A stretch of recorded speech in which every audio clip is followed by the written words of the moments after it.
Hey guys, welcome to the Step Outside YouTube channel. If you want to see catches like this, stick around, like and subscribe.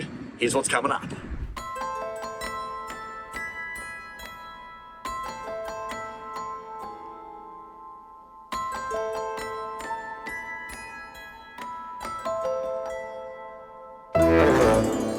G'day guys, we're out on a seamount some 300 nautical miles east of the Australian coastline. I've got with me James McVeigh. He is the owner, captain of course, Big Cat Reality. Hey mate, how you going? Great. Mate, you've brought us out to this particular coral cay or a sand cay. Yep. What significance does this have to the Australian history?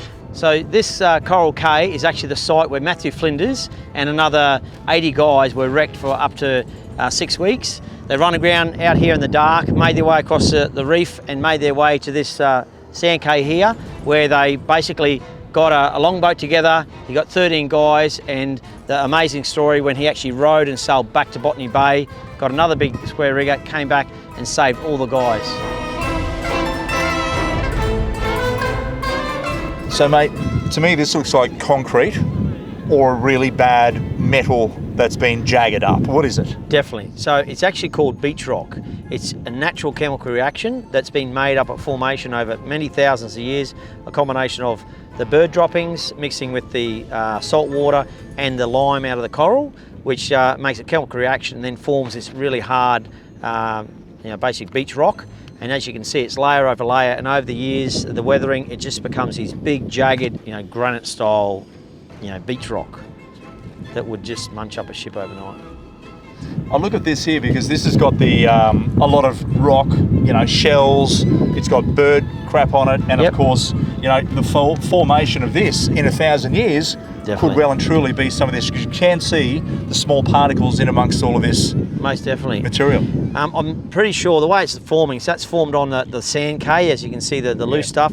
Then it forms these big slates, but then as a big cyclones come through and then uplifts all the plate coral and then pushes it up, hence it's all sticking up, because the seas here in rough weather or cyclones is horrific. So it pushes it up and then more stuff forms and pushes it up, so hence you're getting these oases in calm weather, but in heavy weather it's a nightmare. And of course, wooden ships, they don't have a chance. No, a steel ship would have no chance, a wooden ship would be just, yeah. What about all this coal on the beach? You want to come and show me this? Yes.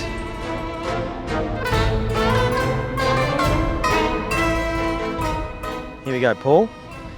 Here's a bit of these little bits of coral, bits of coal that wash up. So that's coal. That's coal. It's all rounded because it's been washing around in the depths, but the surge pushes it up onto the beach. But these bits of coal come from England, basically. Wow. And now been rolling around here for 218 years and made their way up on the beach. Unbelievable. And it's scattered everywhere.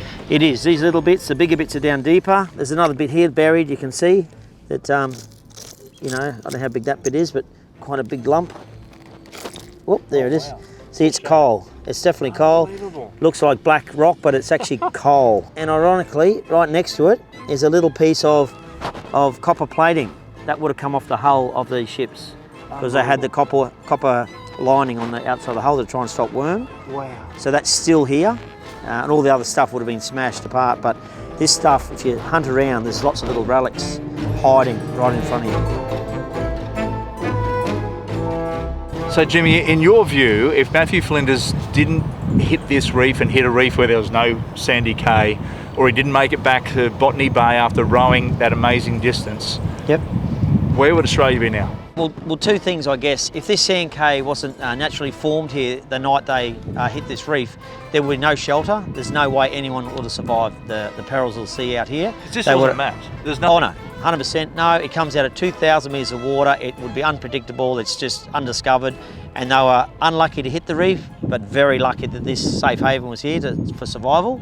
Once they did survive, Matthew Flinders left the charts of Australia that he just mapped on the island because they were too precious to risk losing. He sailed back to Botany Bay, came back, got the charts and went on to England.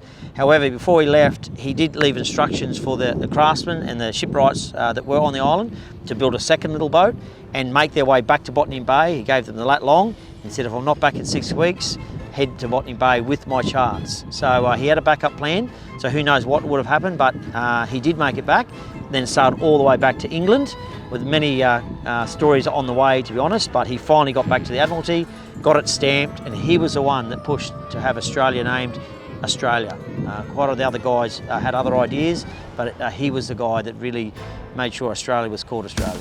And of course, thanks for watching Step Outside YouTube channel for lots of cooking and fishing action. Like, subscribe, and of course comment for more catches like this and cooking recipes.